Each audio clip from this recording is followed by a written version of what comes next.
Malam tahun baru, Nelly, putri dari seorang jenderal dan tuan tanah, seorang gadis muda dan cantik, yang selalu bermimpi untuk menikah, kini terduduk di kamar tidurnya seraya menatap ke arah cermin dengan wajah lelah dan mata sayu. Kulitnya pucat, ekspresinya tegang, sama kakunya seperti cermin di hadapannya. Pemandangan yang ada dalam bayangannya, sebuah koridor sempit yang memanjang dan dihimpit oleh deretan lilin, wajahnya, tangannya, juga bingkai cermin. Semua ini telah melebur dengan kabut dan hamparan lautan semu abu-abu. Laut itu bergelombang serta menampakkan kilau cahaya kemerahan. Melihat tatapan mata Nelly yang sama sekali tak bergerak, juga bibirnya yang terbuka, tidak ada yang tahu apakah dia terjaga atau tertidur. Tapi yang jelas, dia tengah memandangi sesuatu. Di awalnya, dia hanya melihat seutas senyum dan ekspresi halus penuh karisma yang datang dari sepasang mata seseorang. Lalu, dilatari oleh warna keabuan, muncul bayangan sebuah kepala, wajah, alis, dan jenggot. Itulah dia, laki-laki dambaan. Kepada siapa dia menambahkan semua mimpi dan harapan. Bagi Nelly, laki-laki itu adalah segalanya, mewakili pentingnya kehidupan, kebahagiaan, karir, dan nasib. Di luar sosok lelaki itu, seperti biasaan, warna abu-abu yang berada di balik cermin, hanya ada kegelapan, kekosongan, ketiada artian. Maka tidak heran bila Nelly dipenuhi oleh rasa bahagia ketika ia melihat wajah lelaki tampan itu melempar senyum lembut ke arahnya. Betapa semua itu adalah mimpi yang tak bisa ia jelaskan dalam kata-kata. Lantas, ia mendengar suara lelaki itu melihat dirinya hidup serumah dengannya, meleburkan hidupnya dengan lelaki itu. Bulan dan tahun berlalu begitu saja, diiringi oleh warna abu-abu yang sama. Dan dengan begitu, Nelly melihat masa depannya secara detail. Adegan demi adegan terus menghiasi biasan warna abu-abu. Sekarang Nelly menyaksikan dirinya sendiri mengetuk pintu pagar Stepan Lukic, seorang dokter lokal di suatu malam musim dingin. Seekor anjing tua menggonggong malas dan gerak dari balik pagar. Semua jendela rumah yang didiami dokter tersebut terlihat gelap. Mendadak semua terasa sunyi. Demi Tuhan, bisik Nelly. Tapi tiba-tiba pintu pagar itu terbuka dan Nelly melihat juru masak sang dokter. Apakah dokter Ki ada di rumah? Beliau sedang istirahat, bisik sang juru masak dengan pergelangan tangan di mulut, seolah takut membuat majikannya terjaga dari tidur. Beliau baru saja pulang dari kunjungan ke pasien-pasienan yang sakit demam dan belum lama memberikan perintah agar ia jangan dibangunkan. Namun, Nelly tak mau mendengar penjelasan sang juru masak. Ia justru menerobos masuk melewati pintu pagar dan menuju kediaman sang dokter. Sambil berlari menyusuri ruang-ruang dalam rumah yang gelap dan pengap, serta tak sengaja menabrak 2 atau 3 kursi, Nelly akhirnya tiba di kamar sang dokter. Stepan Lukic tengah terbaring di atas ranjang, masih dalam pakaian rapi meski tanpa jaket dan dengan bibir tercibir bernapas dan telapak tangannya yang terbuka. Lampu tidur yang remang-remang tampak bersinar di samping ranjang. Tanpa berkata-kata, Nelly duduk dan mulai menangis. Ia sesukan tubuhnya bergetar. Suami saya sakit, serunya. Stepan Lukic diam saja. Kemudian ia bangkit pelan-pelan menyandarkan kepala di atas tangan dan menatap tamunya dengan mata mengantuk, tapi terbuka lebar. Suami saya sakit, lanjut Nelly, berusaha menahan tangisnya. Kasihanilah kami, cepatlah pergi ke sana, cepat. Gerutu sang dokter meniup permukaan telapak tangannya. Ayo segera ke rumah, sekarang juga, atau saya tak sanggup memikirkannya. Kasihanilah kami. Nelly yang pucat dan kelelahan mulai berbicara dengan napas membulu serta dokter sambil menelan air mata sedihnya. Ia menjelaskan kepada sang dokter perihal penyakit suaminya, juga ketakutan yang ia alami. Penderitaannya sungguh mengundang belas kasihan. Namun, sang dokter hanya menatap ke arahnya, meniup permukaan telapak tangannya yang terbuka dan tetap tak bergerak. "Besok saya akan datang," ujar sang dokter. "Tidak mungkin," teriak Nelly. "Saya tahu suami saya menderita penyakit tifus. Sekarang juga, saat ini juga kami memerlukan jasamu. Saya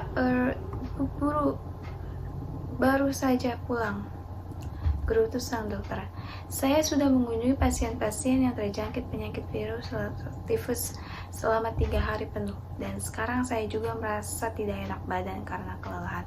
Tidak, saya tidak bisa. Saya juga sudah terjangkit penyakit yang sama. Lihat!" Sang dokter menyodorkan sebentuk termometer pengukur suhu badan ke hadapan Nelly. "Suhu badan saya hampir 40 derajat. Saya tidak bisa pergi. Saya bahkan tidak kuat untuk duduk tegak. Maafkan saya harus berbaring." Sang dokter pun berbaring. "Saya mohon dokter," Nelly mengeras putus asa. "Saya mohon, bantu saya. Demi Tuhan, berusahalah dan kunjungi rumah saya. Saya akan membayarnya." "Ya Tuhan, bukankah saya sudah bilang tadi?" Nelly melompat berdiri dari mulai melangkah mondar-mandir di kamar tidur sang dokter. Dia ingin sekali menjelaskan situasinya kepada sang dokter, untuk membuatnya mengerti seandainya saja sang dokter tahu betapa berharganya sang suami baginya, dan betapa sedihnya dia sekarang. Mungkin sang dokter akan melupakan kelelahan dan penyakitnya sendiri. Tapi bagaimana caranya dia bisa melakukan itu? "Pergilah ke Dr. Jeffstow," kata Stefan Lukins. "Tidak mungkin, dokter itu tinggalnya puluhan kilometer dari sini dan saya tidak punya banyak waktu. Kuda-kuda saya juga tak sanggup pergi ke sejauh itu. Jarak dari rumah saya ke sini saja lebih dari 40 km dan saya harus melampaui jarak yang kurang lebih sama untuk sampai ke kediaman Dr. Jeffstow. Tidak mungkin. Ayolah Stefan Lukins, saya minta Anda melakukan hal yang terbaik. Ayo, jadilah seorang pahlawan, kasihani kami." "Saya tidak bisa apa-apa, saya juga diserang demam, kepala saya pusing, tapi dia tetap tak mau mengerti. Tinggalkan saya." "Tapi Anda sudah bersumpah untuk membantu orang sakit.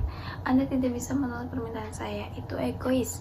Seorang manusia harus mengorbankan nyawanya untuk tetangganya. Tapi Anda menolak begitu saja. Saya akan menuntut Anda ke pengadilan." Nelly merasa dia baru saja melemparkan penghinaan yang tidak pantas diterima sang dokter. Juga tidak benar. Namun demi suaminya ia rela melakukan apa saja, termasuk melupakan logika, sopan santun, serta simpati kepada orang lain.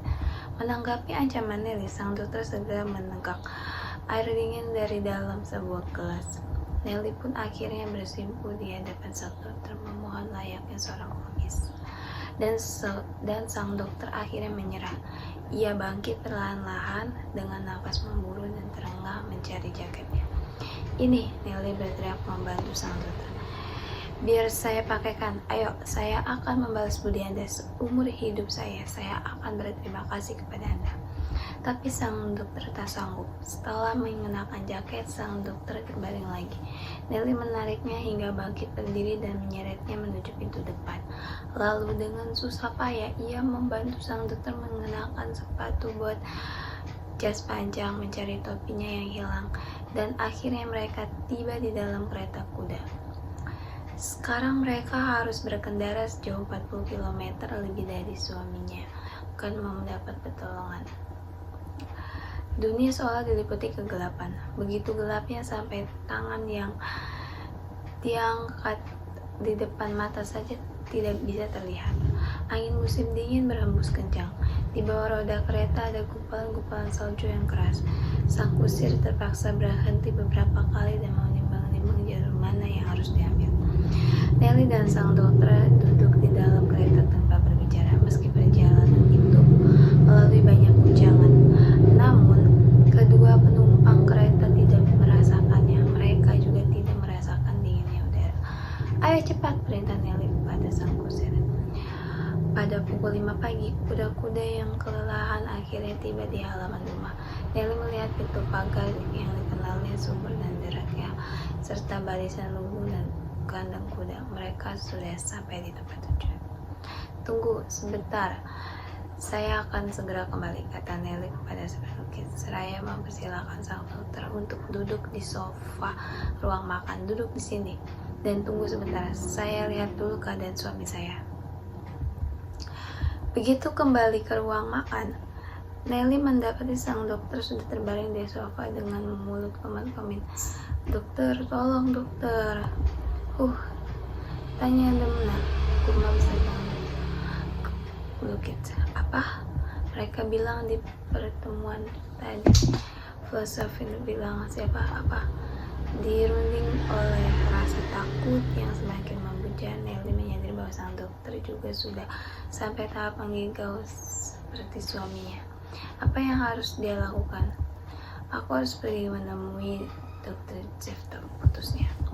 Sekali lagi ia melesat pergi menembus kegelapan malam, dihantam angin dingin serta diguncang oleh gumpalan salju keras. Dia menderita secara fisik dan mental, dan ia tidak bisa menutupinya atau berpura-pura menghilangkan penderitaannya.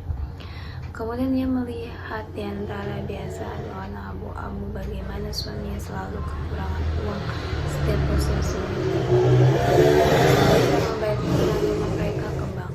Sang suami tidak bisa tidur, Nelly juga tidak bisa tidur, dan keduanya berusaha mencari jalan keluar sampai kepala mereka sakit.